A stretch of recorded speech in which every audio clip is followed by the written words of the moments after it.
और अच्छा संस्कार दे दो तो उनका जीवन धन्य हो जाएगा।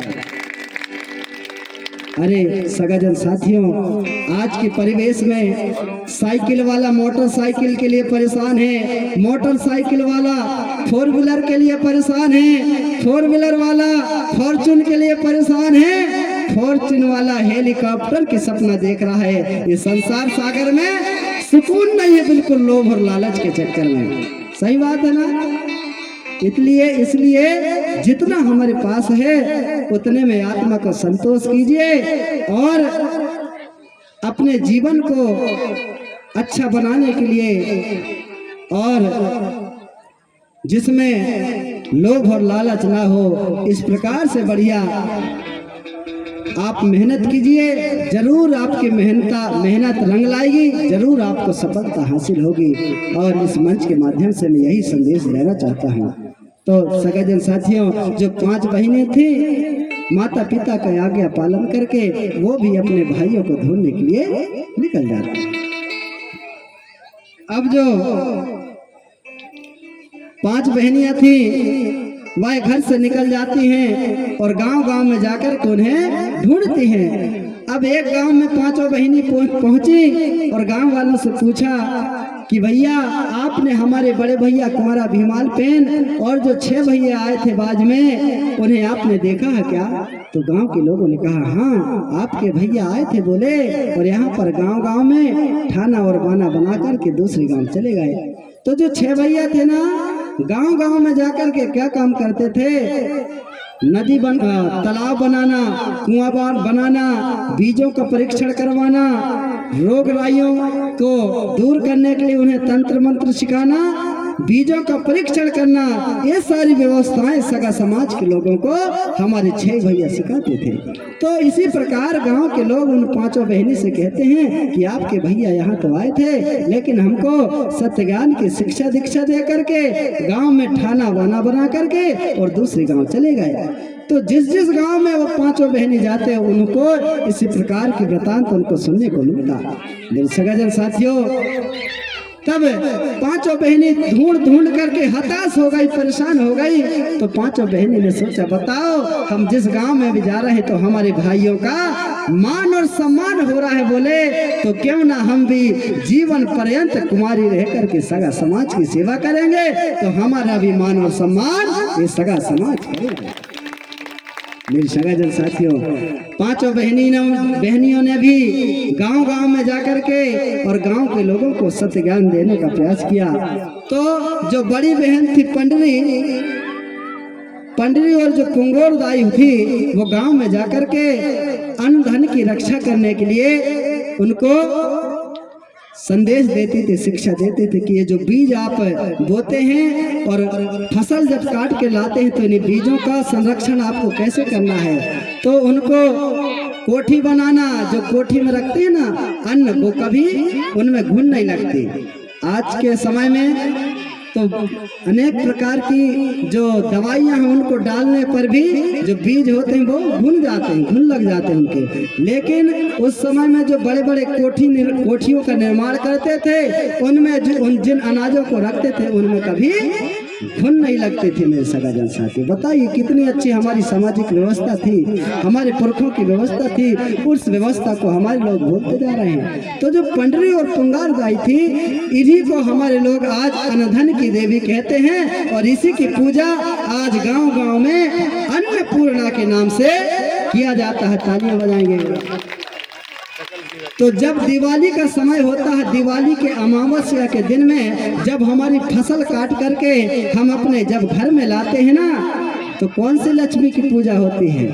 फोटो वाली लक्ष्मी की पूजा नहीं होती। जो अनाज हम खेत से काट करके और उसे घर में लाते हैं ना, उसी को लक्ष्मी कहते हैं, उसी को अन्नपूर्णा दाई कहते हैं। जो अन्नपूर्णा के नाम से जानी जाती है वही हमारी पंडरी और पुंगार दाई हैं, और उन्हीं की पूजा दिवाली के अमावस्या के दिन किया जाता है। मेरे सगे, और उनके नाम से जब भी आप पूजा करेंगे ना, तो आप देखना आपके घर में अन्न धन की कभी कमी नहीं होगी। मेरे सगाजन साथियों, इसलिए दिवाली के अमावस्या के दिन जो अनाज आप काट करके खेत से लाते हैं घर पर, उसी अनाज में अनाज के ऊपर दीपक जलाना और अन्नपूर्णा के नाम से सेवा अर्जी करना, पूजा अर्चन करना, गंगो अर्चन करना। अब इसके बाद में जो तीसरे नंबर की बहन थी उनका नाम था मुंगुर। क्या नाम था? मुंगुर। आज उसी को मेड़ोदाई कहते हैं। क्या?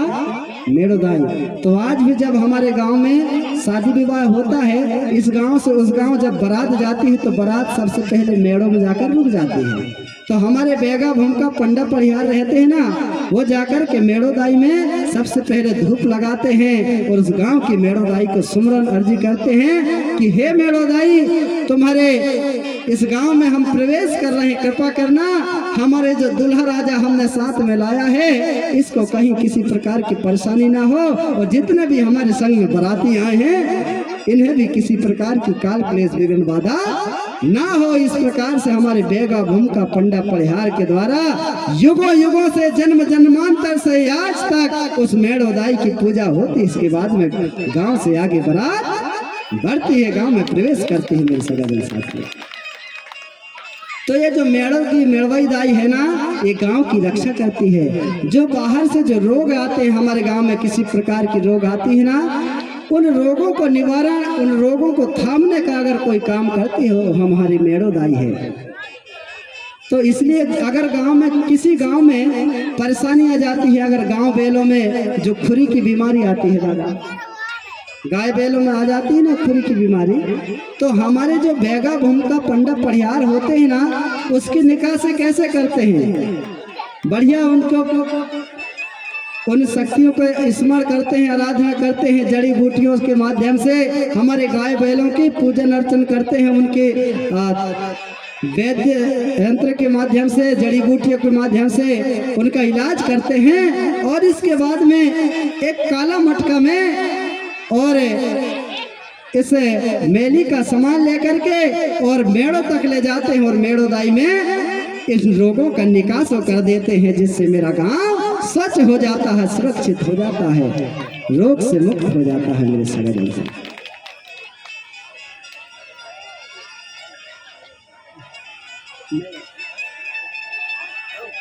अच्छा, जिस खुरी का रोग का मैं बात कर रहा था उसको बायदो कहते हैं, ठीक है, हमारे गुरुजी बता रहे हैं।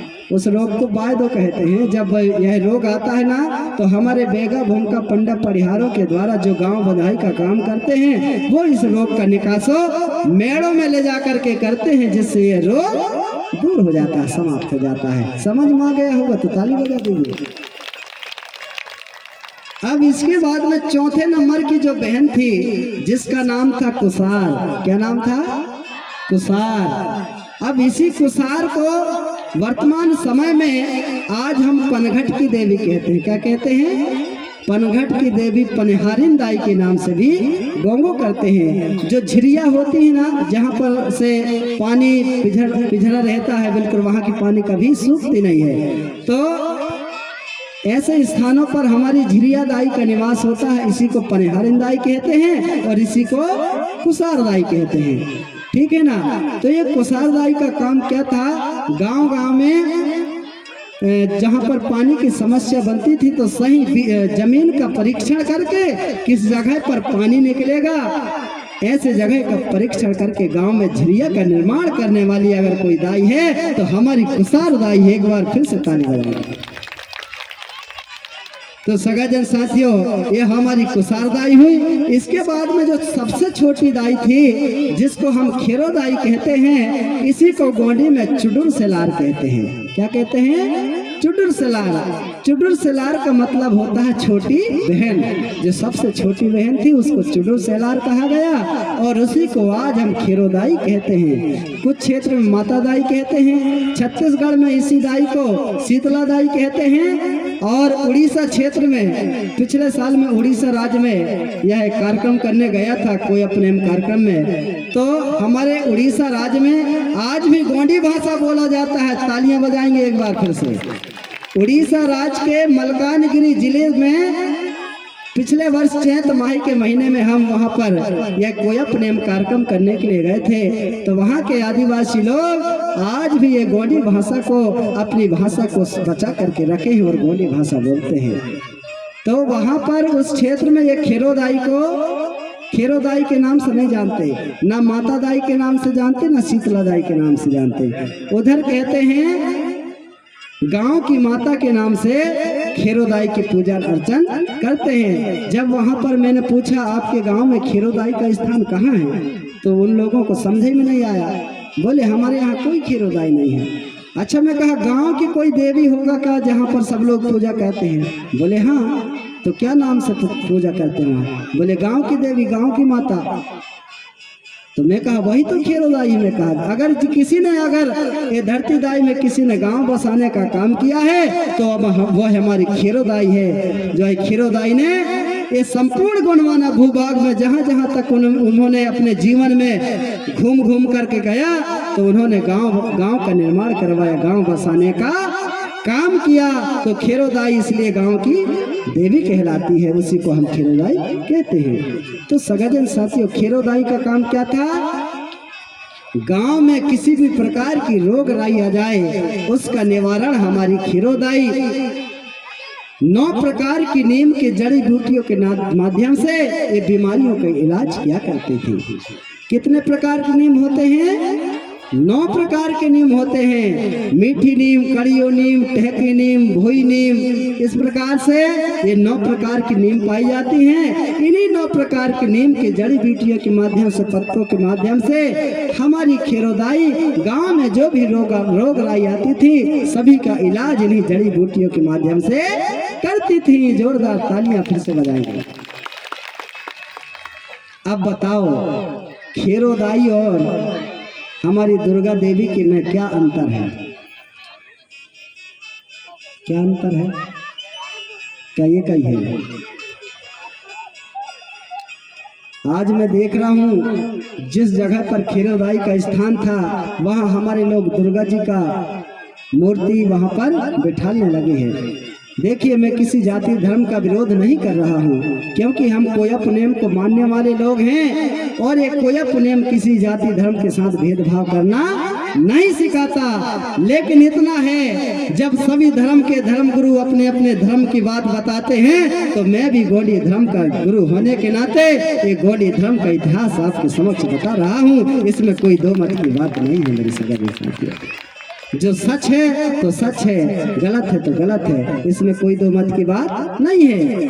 तो जो हमारी खेरोदाई है जहाँ पर दुर्गा जी का मूर्ति का अनावरण किया जा रहा है ये हमारे लिए ठीक नहीं है। ये हमारी संस्कृति के साथ खिलवाड़ है मेरी सगाजन साथियों।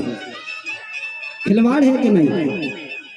आज देखिए हमारे बेटा बेटियों का हम पहली क्लास में दाखिला कराते हैं, अध्ययन करने के लिए कराते हैं ना। सभी माता शक्तियाँ ध्यान से सुनेंगे। जब हमारे बेटा बेटी 5 साल के हो जाते हैं और उनके पहली क्लास में किसी भी स्कूल में जब हम दाखिला कराते हैं, एडमिशन कराते हैं, तो वहाँ का टीचर जो होता है, गुरु होता है, वह अपने माता पिता से नाम पूछता है कि बच्चे का नाम क्या है। तो नाम बता देंगे फलाना नाम का। इसके बाद में पिता का नाम, माता का नाम वो भी बता देंगे। फिर जाति पूछेंगे तो जाति, गोंड, बेगा, कोरकू, प्रधान जो भी है बता देंगे। इसके बाद में धर्म पूछेगा। जब धर्म हमारे टीचरों के द्वारा पूछा जाता है तो हमारे माता पिता शक्तियाँ अपने धर्म नहीं बता पाते, इसलिए जबरन हमारे समाज को हिंदूकरण में विलीन किया जा रहा है मेरे सगाजन साथियों। ये हमारी भूल है। बताइए, किसी भी धर्म में धर्म प्रवेश लेने के लिए एक विशेष संस्कार अदा करना पड़ता है। अगर आपको हिंदू धर्म में प्रवेश लेना है तो आपको यज्ञ पवित्र करवाना पड़ेगा, जब आप हिंदू कहलाएंगे। अगर आपको ईसाई धर्म में प्रवेश करना है तो आपको बपतिस्मा संस्कार अदा करना पड़ेगा। अगर आपको मुस्लिम धर्म को अपनाना है तो आपको खतना संस्कार अदा करना पड़ेगा, तब आप मुसलमान कहलाएंगे। लेकिन इस प्रकार के किसी भी संस्कार को न मानते हुए मेरा समाज आज जबरन हिंदू बन रहा है मेरे सगाजन साथियों। अरे अब इस धरती पर जब कोई भी धर्म नहीं था तब से इस देश पर मेरा आदिवासी सगा समाज, मेरा गोंडवाना कोई तुर कोई अवंशी समाज इस धरती दाई पर रह रहा, निवास कर रहा है। इस बात को आपको चिंतन करना पड़ेगा, मनन करना पड़ेगा, विचार करना पड़ेगा मेरे सगाजे साथियों। गोंडवाना के लोगों, जीने का अंदाज बदल दो और गैरों के राह चलने पर, गैर धर्म के राह चलने पर रिवाज बदल दो, फिर से आपका राजपाट लौट आएगा, फिर से आपका राजपाट लौट आएगा। तो सगाजन साथियों, आपको ज्ञात हुआ कि खेरोदाई और हमारी दुर्गा देवी तो कितना अंतर है, जमीन और आसमान का अंतर है। जो खेरोदाई है वह दुर्गा नहीं हो सकती और जो दुर्गा है वह खेरोदाई नहीं हो सकती, क्योंकि खेरोदाई के थाना में किसी भी प्रकार की मूर्ति या फोटो नहीं होती। जितने भी हमारे गांव में थाना और बाना है ना, सभी थाना बाना में कहीं मूर्ति और फोटो आपको देखने को नहीं मिलेगा। ये हम प्रकृति शक्ति को मानने वाले हैं, निराकार शक्ति को मानने वाले हैं। हम प्रकृति की पूजा करने वाले लोग हैं, निराकार शक्ति को मानने वाले हैं। आकृति की पूजा हम नहीं करते, हम शक्ति के पुजारी हैं मेरे भाई। इसलिए तो हमारे बुद्धिजीवियों ने, महापुरुषों ने कहा है, क्या कहा है? हम निराकार शक्ति के पुजारी हैं। कैसे कहा है?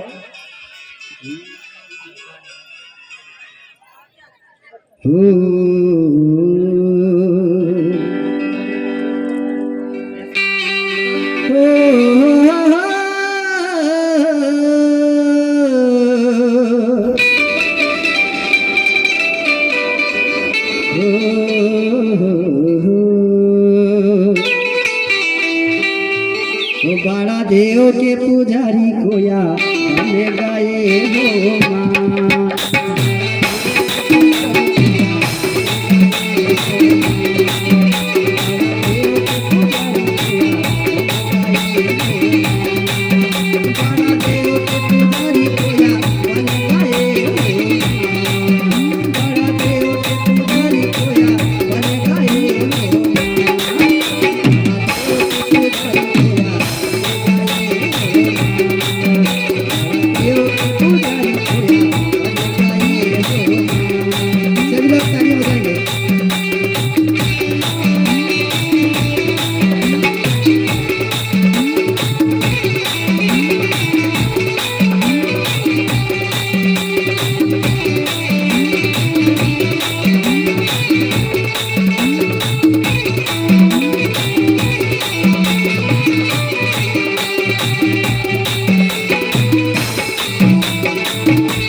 मूर्ति पुजारी हमें नहीं रे सुन को यकीनान।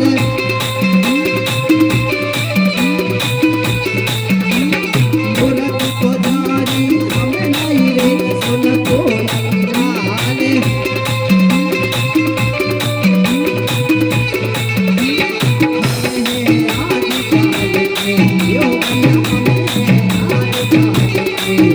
कोई के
ने बताने का प्रयास किया कि हम मूर्ति के पुजारी नहीं, हम शक्तियों के पुजारी हैं। ये जो आपने देखा है, ये लिंगोयासन पर एक कुप्पार बाबा की प्रतिमा रखी हुई है और ये सल्ले गंगा की प्रतिमा है। तो इसका मतलब आप सोचेंगे, आप बोल रहे हैं कि मूर्ति के पुजारी नहीं हैं और आपने सामने बड़ा बड़ा फोटो लगाया है, बड़े बड़े मूर्तियों को रख लिया है, आप ऐसा सोचते होंगे। क्वेश्चन आता है ना सगाजन साथियों, ये जो पहाड़ी पारी कुप्पाल लिंगों की प्रतिमा है और सल्ले गांगरा की, ये पूजा करने के लिए नहीं है, ये मात्र आपको हम इनके माध्यम से दर्शन कराने जा रहे हैं कि ये जो हमारे पहाड़ी पारी कुप्पाल लिंगो बाबा हुए, इन्होंने सगा समाज के लिए कोई अपनेम का मंगल मार्ग दिया, कोई अपनेम का मंगल सूत्र मार्ग दिया, जिनके मार्ग पर आज हम संपूर्ण कोई समाज चल रहे हैं और उनके मार्ग पर चलने पर जरूर हमारा सगा समाज आगे बढ़ेगा और अपने मंजिल को हासिल करेगा। साथियों, तो संसार सागर में हम उनके द्वारा किया गए कर्म के अनुसार हम उनकी आराधना कर रहे हैं, उनको मिन्नत कर रहे हैं, सेवा जोहार करते हैं। ठीक है, चलिए अब इसके बाद में खीरोदाई जो थी, गांव गांव में उनका ठाना बाना है और वो 9 प्रकार के नियमों के माध्यम से गांव की रक्षा करती हैं, सेवा करती हैं। इसके बाद में एक और रोग आता है गांव में, जिसे हम आज के वैज्ञानिक भाषा में टाइफाइड कहते हैं। क्या कहते हैं? टाइफाइड। और गांव की भाषा में उसे क्या कहते हैं?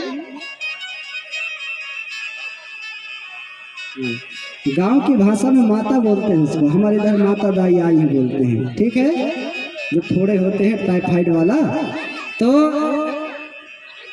जिनको इस प्रकार का रोग होता है, माता दाई होता है, टाइफाइड आती है, तो वो रोग के निवारण के लिए खेरोदाई में गांव का जो घर का जो मुखिया होता है, वह खेरोदाई के थाना में जाकर के जल चढ़ाता है और जल चढ़ा करके कहता है कि हे खेरोदाई, हे माता दाई, आप जो हमारे यहाँ मेहमान बन करके आई हैं, कृपया करो आपकी मेहमानी पूरी होते हुए पूरी हो जाए और आप अपने घर प्रस्थान कीजिए, जिससे कि हम स्वच्छ हो सकें, जिससे जो हमारे शरीर में जो रोग आया है, हमारे शरीर में जो आपका वास हो गया है, कृपा करो दाई हमारे रोग को आप ले लीजिए, जिससे हम सुखी हो जाए, हमारा जो रोग है वह दूर हो जाए, हमारा जो कष्ट है वह कष्ट हमसे मिट जाए। तो खेरो दाई के थाना में जाकर के इस प्रकार से हमारे जो मुखिया होते हैं परिवार के, वो जाकर के जल चढ़ाते हैं, पानी चढ़ाते हैं, जिससे जो रोग होता है, टाइफाइड का रोग होता है, वह